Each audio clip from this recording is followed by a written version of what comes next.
Hi there, welcome to another episode of mine. And in this hangout here, we're going to be talking about the disappointment with West Ham yesterday. Today we're joined with Kenny Ken and we're joined with Bradley for his debut show. How are you doing, Bradley? Good, how are you, Sam? Yeah, not too bad. Oh, I'm still a bit deflated from yesterday. So, Kenny, what went wrong yesterday? Why couldn't we hold on to that two-goal lead?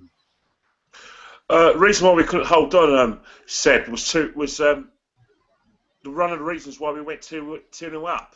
We went 2-0 up because our attackers, mainly Sanchez and Iwobi, were fantastic going forward. They had a lot of pace going forward. They created a lot of chances. However, they were part of the problem when we didn't have the ball. If you look at one of the things that I noticed as soon as before the game is how we lined up.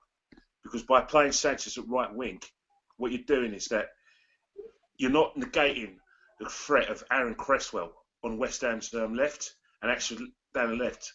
So what's happening is that El Neni and Coquelin, instead of protecting the centre halves, what they're having to do, especially El Neni, is having to be dragged out wide to try and blunt the left back's position of West Ham.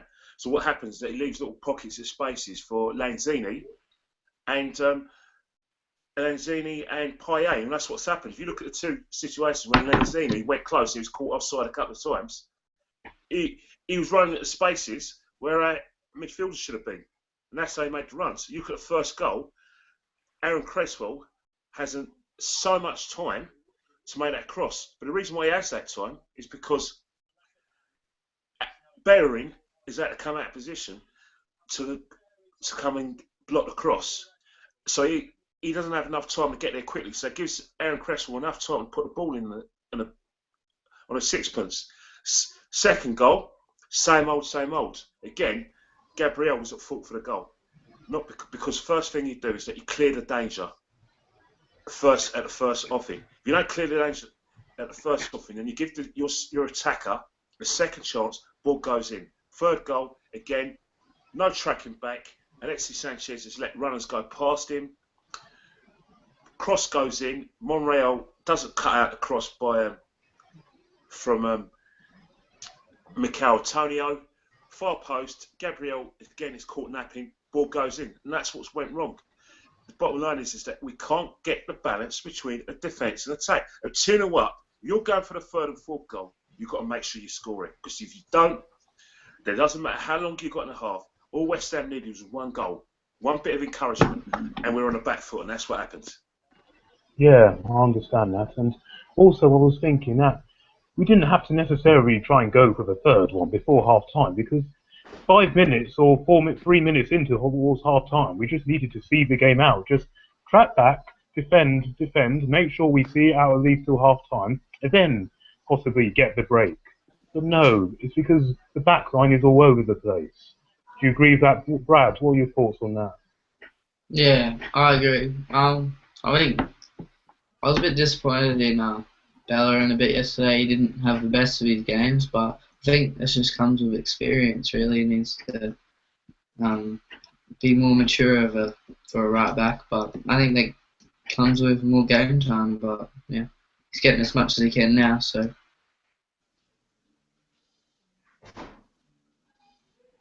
I think that having Petr back in there will be a bit better because he orders the defensive line. I don't think Ospina is quite able to order it as well as um, Ospina does. Oh, Czech does. Sorry. Yes, now that decision I didn't like because I was really moaning about that. I know Ospina hasn't done anything wrong and he's done very well, but seriously, people need to look about it in two contexts. This was a massive game. It was always going to be a hard game, and you need to play your top class players. And I know Chet was coming back from an injury, but surely Kenny, if he's good enough to be on the bench, then why isn't he starting? We saw that early in the season. I don't understand that. I didn't like that decision. Well, I totally agree with you. Because the situation is that let's get something straight. Ospina didn't do anything wrong, all right? No, Yeah. absolutely not. He did nothing wrong So I'm not going to criticise him. However, he's the number 2. A big game like that, you need your big goalkeeper, because the minute West Ham changed their team sheet, because I didn't expect Carroll to play, I expected Mikel Antonio to play there, because in order to offer them a bit of pace. But he's probably looked at Arsenal's team sheet, looked at the fact that they haven't got big centre halves, and he's gone for it and said Andy Carroll could play, and Andy Carroll made himself unplayable. But in terms of Petr Cech, if your number 1 is fit and he's the best goalkeeper in the Premiership, which I think he is, then he plays. It's no good about loyalty. I don't think Arsene Wenger learnt his lesson from Olympiacos in the Champions League when he played Ospina. No, that was terrible. That is terrible, but again... I think that game, Ospina hadn't played in a while, so I guess that's... But he had a run of games and he's been improving his form, but I guess, as I said, Ospina didn't do anything wrong, as you said, but I think it's just the more... Petr Cech's a bigger presence than Ospina in goal.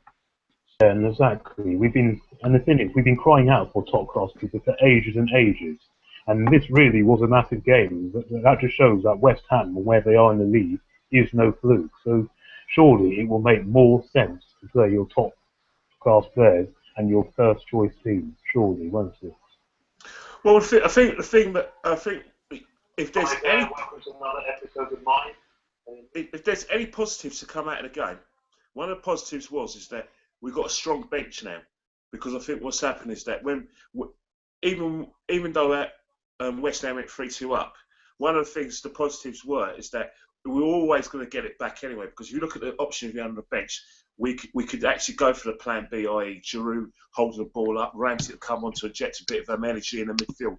So that is one positive that we do have. However, because of where we are in the league, there is no margin for error. No margin for error whatsoever. It's what it is. We had to win the games, every game. Right now, as I said before, it's all about second place now. Finish above Tottenham. I know.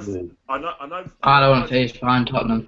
Yeah, I know both of you are thinking, well, that's not what we should be thinking about, and I know it's out of desperation. I respect your views on that. However, because we've got no trophies to go for, we've only got one small goal.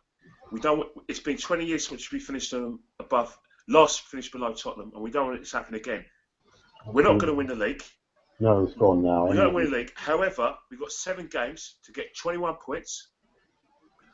And let's see we finish the season. I expect Leicester and Spurs to do things this season. Hopefully, Man United will beat Tottenham, and maybe Sunderland might stop Leicester's tracks. However, what Leicester do now is no relevance to Arsenal because of the points gap. Was it 9 points? Yeah, well, it could be 30, it's 10, but it could be 13 if they win today. Oh, absolutely! It's absolutely far too big. It's far too big, and they're playing very well. But as I said before, we've got to leave all these recriminations for the end of the season. Yeah, definitely, and onto the title race. Yeah, seriously, anyone who thinks it's still possible, it's really not now, because if we had to do that, the only chance we possibly had is to win all our games, and we've just blown it. It's just very frustrating that we've blown such a massive opportunity, because this is the biggest opportunity we've had in years. And I'm sorry, a team of Arsene Wenger's quality in that lot should not be 10 points behind Leicester. It just shouldn't be happening. And if you've actually noticed, the difference between Leicester and us is that Leicester are taking it game by game, and they don't make silly mistakes. Well, we just overlook ourselves and we make too many silly mistakes, just like you saw yesterday. There was that confidence was just gone. When it was 2-0 up, the team just switched off. You've got to be at it every second. And I said in my match review that towards the end, when we finally got the goal, is when we actually started playing well. But surely it's no good doing it then. You have to do it from the start, because West Ham had already got 3-2 up, and too little too late. Bradley, what do you think about that? Your microphone's mute, you have to unmute it.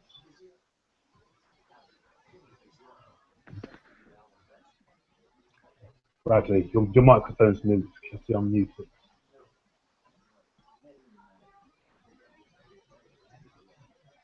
Oh, sorry, I don't know. What was the question again? Sorry, I didn't realise it was muted. Oh yeah. Well, yeah. I was just like talking about the pressure that we had to hold on to the 2-0 lead, and it didn't work, and we went 3-2 down. When we finally got the equaliser, that's when we started playing well. Why can't we do this every minute? Well, as I said to when I was watching the game, I said to myself, we need 3 to hold off West Ham. After watching West Ham, I think they came back against Southampton, and there was another team as well. They came back after 2, especially at the bowl, and there was always a chance that they were going to come back. And I thought it would happen in the second half. I didn't expect it to happen as quick as it did in the first, but I guess we needed to close them down a little bit earlier. And I think we got a bit lucky with the offside call, but we really should have won. I reckon we were the better team, but they played well. Don't get me wrong, they played well, but we should have definitely beat them. Yeah, I reckon I've heard Alex Iwobi's got something wrong with his knee, so that's maybe he should have sat out. And I don't know why Joel Campbell wasn't included. yeah, that one I don't understand because everyone was going on about the I think he opposition. performed so much better than Theo Walcott, so why not have him? I know that makes no sense. Kenny, what do you think about that, Joel Campbell? Well, I think what's happened, Joe Campbell's been sacrificed. He's been sacrificed in order that we have pace across the attacking sides. Because I think with Joel Campbell, what he does, he tends to hold on the ball, hold off his attacker, and he tries to cut in on his left foot, which is nothing wrong with that. But he's not doing it at pace. So what happens is that the midfield and defence have a lot of time to get back in position, and that's the problem we have in that respect. However, he's playing well. He's effective. Unfortunately, with Ramsey coming back from injury, he's been sacrificed to the extent he didn't even get on part of the bench, and that's a problem that Arsene has got. He's actually got a good selection problem at probably the wrong time. These are the sort of selection headaches he should have had after January, when we had virtually no players and Joel Campbell was playing well. But unfortunately, it just wasn't. It's not meant to be.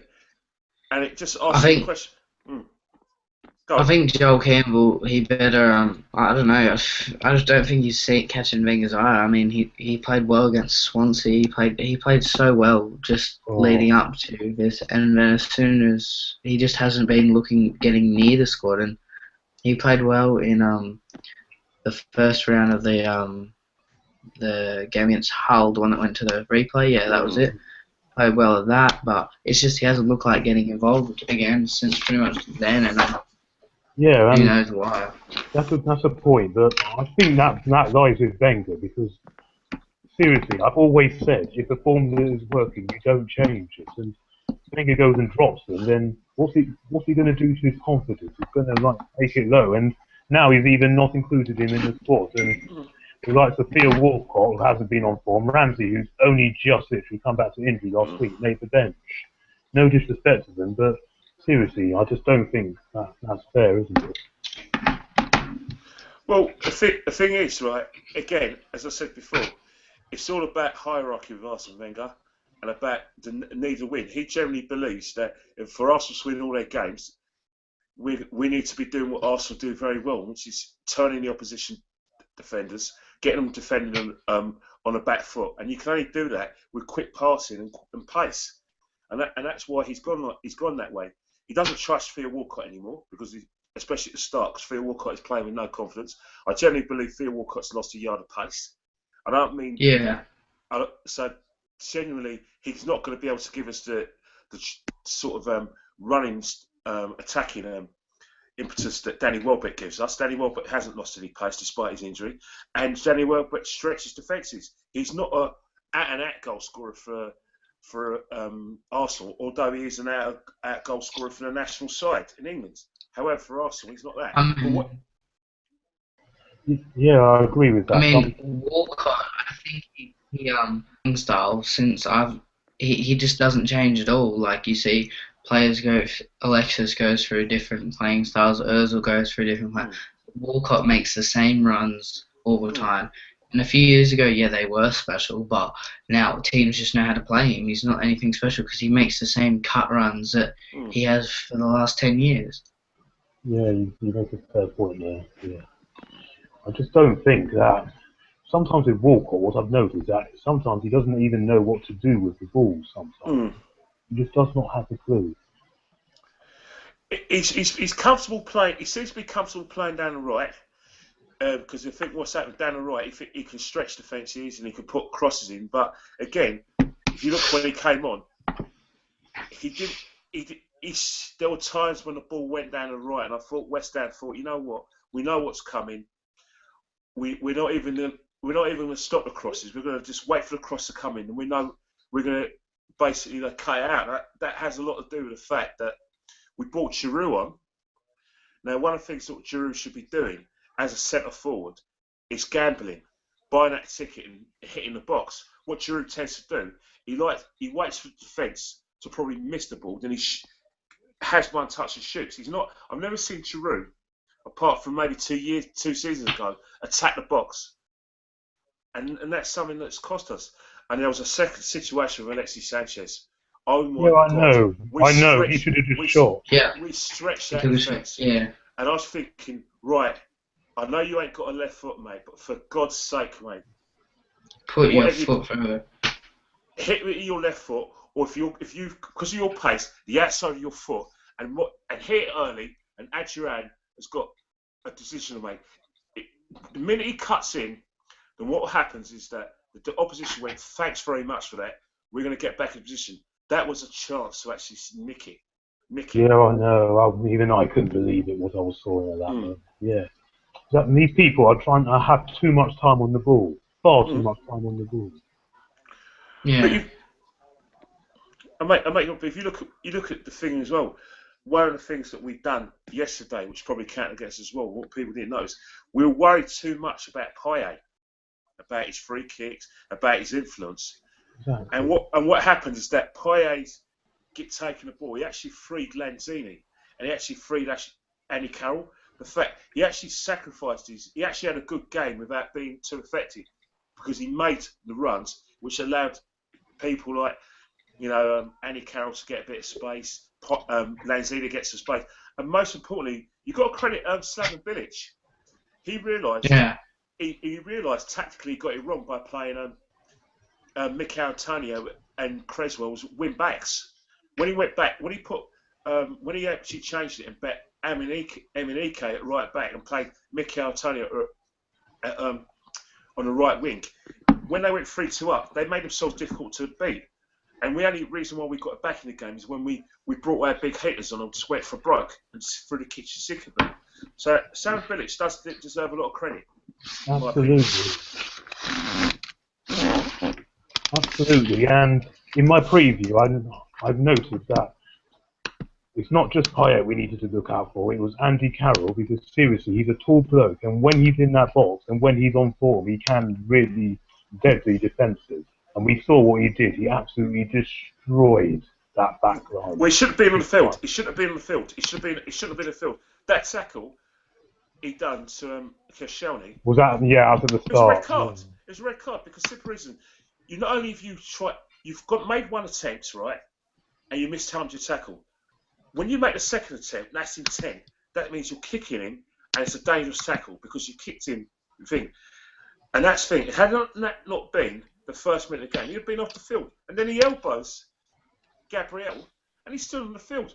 Now, I'm not taking away from his performance. That's what centre half should do. If you're centre forward. If you're a centre forward, and you've got a burly centre half, you need to let him know that you're not taking any nonsense from no one. And that's what he's done. And he's done well for his team. However, the referee, I think, was basically unfair on both sides.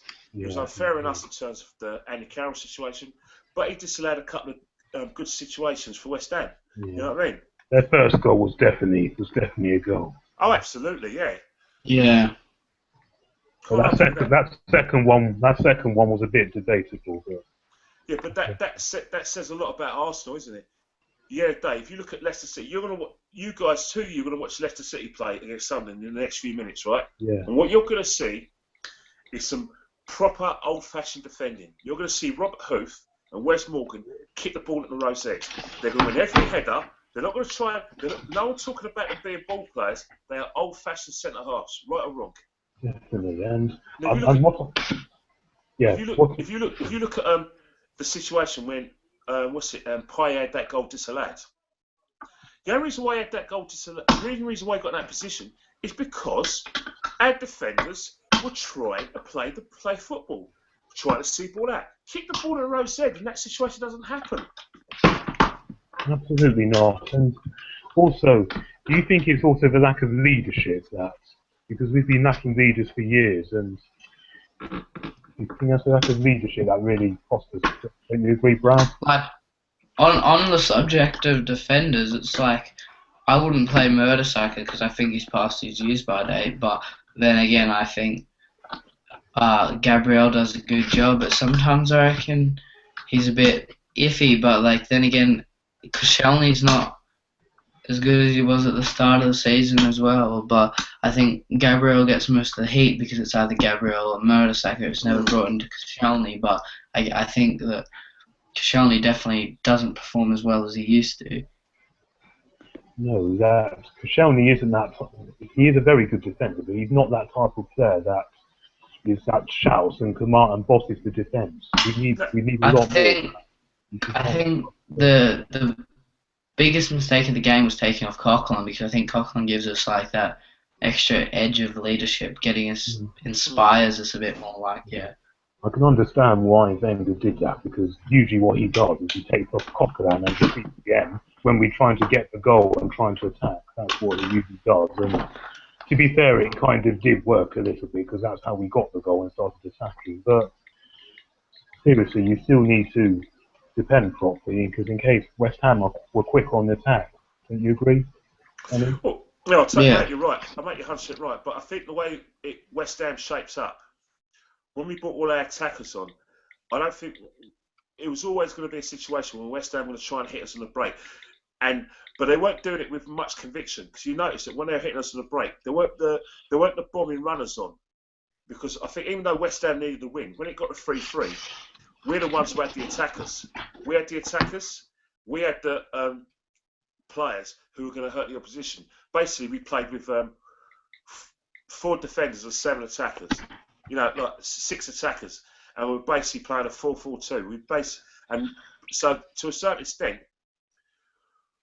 with 20 minutes to go at 3-3, I would have loved us to create a bit more chances, because it was there. The game was there for us to win. We had enough time to win it. Exactly, and that point, we had the there was only fresher players. 1 minute. Yeah, there was only one side going to win it after we win it with 3-3. Yeah, exactly. This all comes back to, it's not logic, and it's just such a shame that we threw that game away in the way we did. And I wouldn't mind, but it's always the same mistakes season after season, and lessons aren't being learned. So obviously something needs to change. Bradley, what do you think the changes that need to happen? I think Joel Campbell needed to be put on the bench. I think Aaron Ramsey doesn't do it. He's exactly like Walcott. That everyone knows how to play him. He hasn't been anything special since that magnificent season he had a few years ago. But yeah, and then I don't think we need to get rid of the manager. I think we need to get rid of people that control the manager. So is that the board or Kroenke? Yeah, Kroenke. Something's wrong. We're not smart with our buying. Like, I mean, we got lucky with Gabriel, and we've got lucky with what's it called? El Nene, but besides from that, you look at the last 5 years and who we've bought, Alexis Sanchez and Mesut Ozil, the only two players that exactly stand out with the money that we should be spending on players. Yeah, we had the stadium debt, but we paid that off like 4 or 5 years ago. We've had the budget of reportedly like 100 mil each season. We don't spend it, so where's that money going? Exactly. These are big questions that need to be asked. I wouldn't mind if the money is all there, and surely, if it's not there for the manager to be spent, Surely that's his I fault as well. Don't you see. I don't really have to put up with the ticket prices because I don't get to watch many games. But the tickets the fans pay for match prices are just ridiculous. And obviously the club's got to make money, and we're not spending on players. So what are we spending money on? Exactly. Kenny, you have you have a season ticket, don't you? So, what are your thoughts on all this? Well, the thing about the money, right, is that I'm an Arsenal fan, right, and I'm one of the people that will put up with the prices because I just love watching Arsenal play football. I love going to games. I look forward to going to games. I like going to away games. It's a hobby. It's my passion going watching Arsenal. So I'll put up with that. The season ticket, the prices don't matter to me, to be honest, right? And I've been on. My problem with Arsenal Football Club is, and they're not the only club that's doing it, by the way. Man United are guilty of it as well. To a certain extent, although Man United do it in a clever way, they do spend money on players. They've spent 250 million, so they've put their money where their mouth is. But if you look at the financial results for both Arsenal and Man United, we don't actually need to win the league or Champions League financially because if you look at the cash-rich clubs in the Premiership, Arsenal and Man United are up there. In fact, Arsenal and Man United have made more money in the last 4 years than they ever made. And all of that is down to stadia. Down to the fact they're getting more bums on seats in their big stadiums with big capacities, plus the merchandise as well.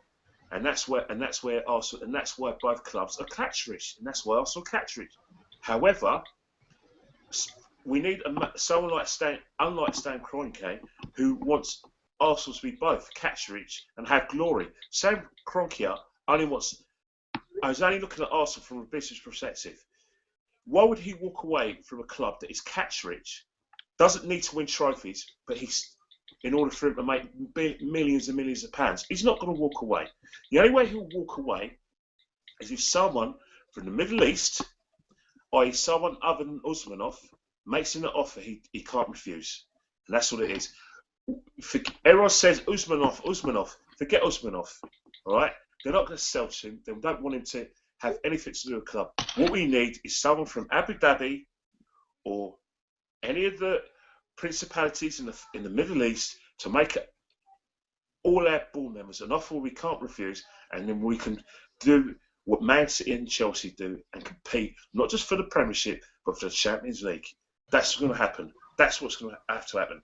Yeah, exactly. And yeah, you make a good point there because at the end of the day, that is where we actually want to be heading. And when we moved into the Emirates, we were sold that dream. By now, we will be up there. So, Bradley, do you just think it's frustrating that it hasn't worked out yet? Yeah, it's frustrating. It's really frustrating. I imagine how frustrating it is for you going to every game you can. But I mean, I've only been to a few games last year and a couple games this season with the pre-season tour, and I'll go to the ones in Sydney. But I don't get to go all the time. I don't get to feel like the passion that everyone else feels. But it definitely does bother me. But I just think you're right. Someone needs to come in and just take over because it's not working. Kroenke just does jack all for us, but yeah, Definitely. it's hard. It's hard to say. It is difficult, and also we were just talking about the board members, but do you also think that the manager also needs to consider his position now because he's another one that doesn't want to go? And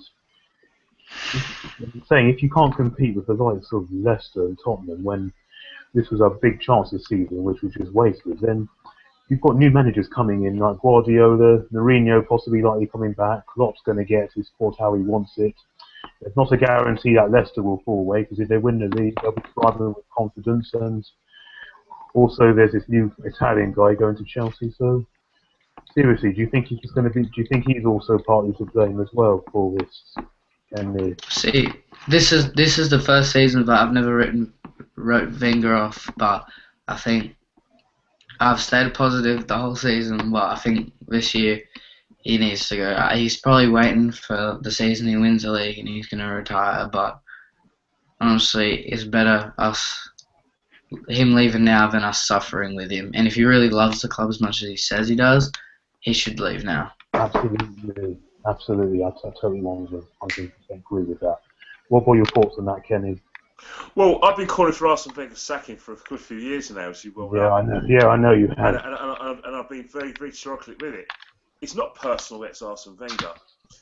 My belief of Arsene Wenger is that you can blame the balls all you like, but in every football club, with the exception of Arsenal, by the way, every manager lives by the results. And Arsene Wenger's results, in terms of the last few years, especially when it comes to challenging for the title and competing for the Champions League, has to be called into the question. We haven't even taken a championship challenge to the last day. When was the last time that happened? Oh yeah, when we won the Premiership 12 years Yeah. ago. Now the thing about Arsenal, right, is that the longer Arsene Wenger stays at the club, right, making the same mistakes as before, right, is that he will not move with the times. He will not buy the players who are going to try us win us the league or the Champions League. What he's going to do is going to be same old, be loyal to certain players. And what will happen around him is that Man United, Man City, Liverpool have all got new managers. Tottenham are getting a new stadium. West Ham have got a new stadium. Chelsea are building new stadiums. Now, one of the changes that's going to happen, right, is that not only are we not going to get in the top four, there's a real possibility of us being the fourth best club in London. Now, That's not good enough. don't. And the reason why I'm saying that, you guys are a lot younger than me, right? But I'll tell you a story, guys, especially to Bradley. When I was a kid in the 70s and 80s, right, Man United were nowhere. Nowhere. They had all the money. They had more money than before. They're the richest club in England, but they were nowhere. Liverpool were the team of the decade. And if you told me that Liverpool would go 26 years without winning the title, I would have laughed at you. But that's exactly what happened. When Liverpool got 26 winning the title, we laugh at Liverpool. We've gone 12 years winning the title, and that's 12 years and counting. If we don't address the problems we have now, then all I can say is go back to the future. Look at Man United in the 70s and 80s. That will be Arsenal. I guarantee you that, as long as this man is still in charge. Yeah, I agree, because other clubs are just going to be leaving us behind, and yeah, I just don't know where we can go, because with Wenger, I just feel it just keeps repeating season after season after season, because we've had so many chances, and this year was really the year, and we've messed it up. But then again, we keep losing managers that we could have probably used. Because he's new. But Bradley, that's because he's still there. Because he's still there. Bradley, if you were like a manager, right, a top class manager, right? Yeah. You wouldn't even consider Arsenal because you know Arsene Wenger's staying, wouldn't you? Yeah. Exactly. Yeah, and people keep saying, why would certain managers come to Arsenal? Look, Arsenal is a very attractive club in my eyes for any manager in world football. I just think that what they don't do is they don't answer the question. They don't ask the question to the other managers and say that. They just want to stick with Wenger. See, I think as much as like it was bad, the Tottenham were really smart with what they did because they kept going through managers and they finally found a good manager. Like Pochettino, he's great. Like he did so well for Southampton and he's doing really well for Tottenham, unfortunately. But then again, you got to think about it. No managers, like as you said, no manager's going to think just like to even consider Arsenal because they know Wenger's going to stay. And as soon as Wenger leaves, I think interest will come. Like we could have had Guardiola, but no, we can't get rid of Wenger. Like even Ancelotti, we could have had Ancelotti, but no, Wenger's staying. Yeah, I think they would have been suitable replacements, but yeah, because the board will just be happy to keep Wenger until he's 95. Don't you think? I think the board will be happy until the day Wenger's on his deathbed. To be honest with you. True. Yeah, this is a bit of a problem. What do you think, thoughts on it, Kenny? Well, that's the thing. You've got to realise that what I just said to you now. Arsenal Football Club, right? Arsenal Football Club, Arsenal PLC, right, have achieved their purpose by moving to the Emirates, all right? Their purpose all along was not to have glory. It was to be in a financial position where they're in the black, where they're cash rich. So in terms of Arsenal PLC, they've achieved their purpose, all right? But they're not going to tell the fans that, i.e. all three of us, because all three of us are fans of Arsenal Football Club. We want glory, all right? Definitely. And the thing is that they told us we are going to get glory and compete. But what they didn't tell us, right, is that they said we want to be able to compete with Bayern Munich and Barcelona. And we are off the pitch financially. But on the pitch, they didn't tell you that their main focus was to be competing with them off the pitch. And that's what Arsenal Football Club and Kroenke care about, is cash receipts and money going through that till and merchandise. And that's what they care about. They're a business, okay? And Arsene Wenger has bought into that. And he gets paid handsomely for buying into that. Unfortunately for me, you, and Bradley right now. And that's just three of us. How about the millions and millions of Arsenal fans all over the world who are feeling the same thing? All right? We haven't been duped, right, to a certain extent. We misinterpreted what the board were really about, okay? We assumed when they said compete with Barcelona and Bayern Munich that it was about glory, but it was always about cash.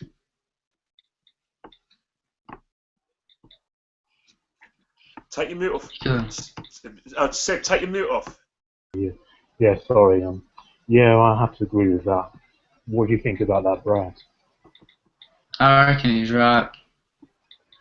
Yeah, well... I don't know what else to say. Like, I mean, it's really true with the whole tours. Like, you have no idea how much money they're gonna make coming out to Australia, and they're gonna play 2 games. They're gonna make so much money. I've already looked at the packages for the hospitality packages for 1 game. It's like $4,500 for 10 people. Like, and they're 700. They're 70,000 seat stadiums. Like, that's ridiculous. Yeah. And obviously they're gonna make a lot, and tickets are gonna be like $200 each. That's probably gonna be the minimum ticket.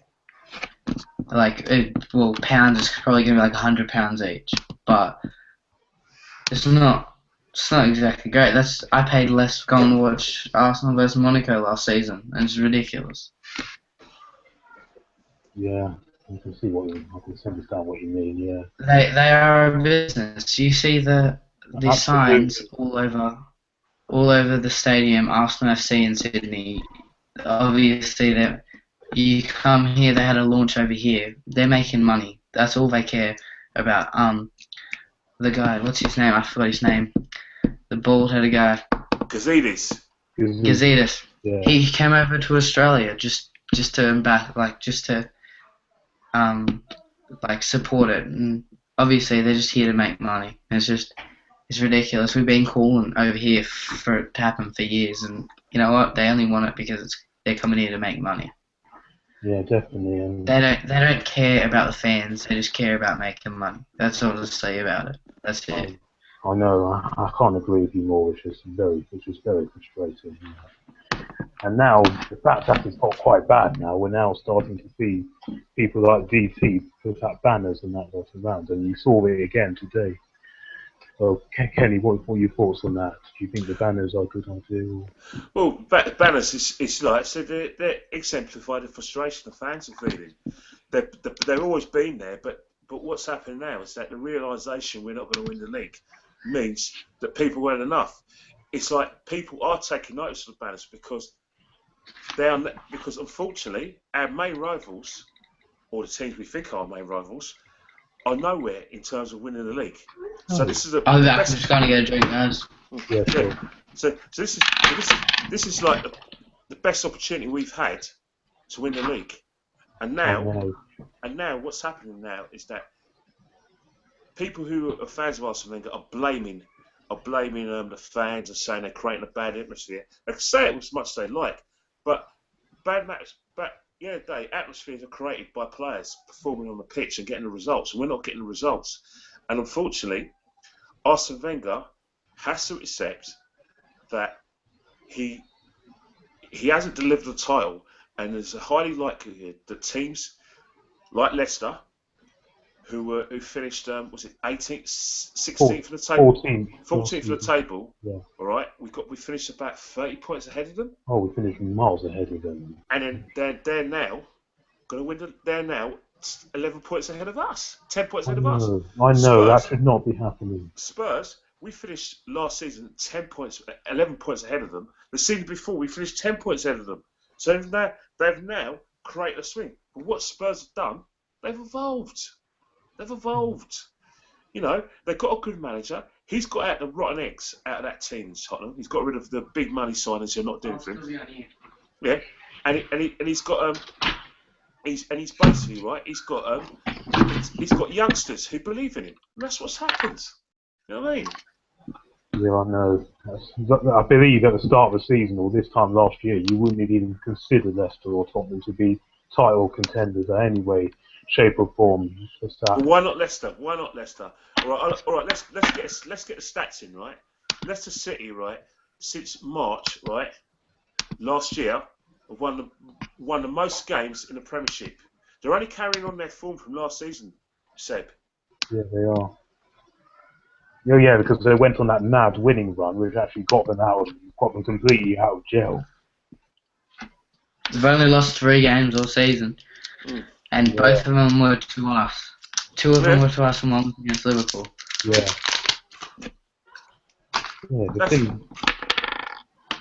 Yeah, the thing with Leicester is that they're just taking it game by game, like I said, and they always fear that they go into most games with nothing to lose. So that's the thing on how I see it. And yes, you do need to strengthen up your squad a bit with some youth as well, because they've got a lot of young players as well, just like Tottenham, and we're just playing with pretty much the same old lot. And yes, he's found the likes of Alex Iwobi, Jeff Benny-Azare, but it's too late now. Yeah, exactly. I mean, Dan Crowley's coming up. Chuba Akpom, I think don't send Chuba on loan next year. Let him play a few games. He's really good. Like I think he scored about 10 or 12 goals for Hull this year. Yeah, we got a young player called Niles Maitland. However, Maitland Lars. But however, one thing he needs to do is sort his mum out. Bloody hell, she's causing a lot of havoc, isn't she? I mean, bloody hell. That woman needs to be put in a lunatic asylum, not become his agent. Bloody hell! You've heard about it? What she's been doing? No, I haven't actually. She's leaving abusive messages, threatening staff at Arsenal last season, and she's made threats against Mick McCarthy at Ipswich because the guy's on loan. I mean, bloody hell!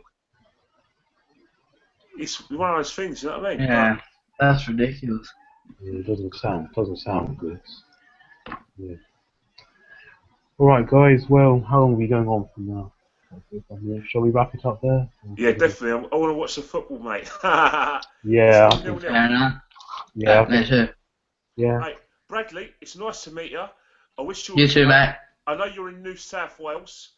You know, like I said, sorry about the 2020 cricket for Australia, but you're still the best test team in the world. You know what I mean? Yeah. I'll speak to you soon. Good, right? No worries. Right. Yeah, too. See you later. See you later, Steve. Yeah, see you later, and thanks ever so much for joining us. Thank you. See you later. If you want to see more of these, please subscribe to this channel, and I'll be speaking to you very soon. And until then, come on, you Gunners.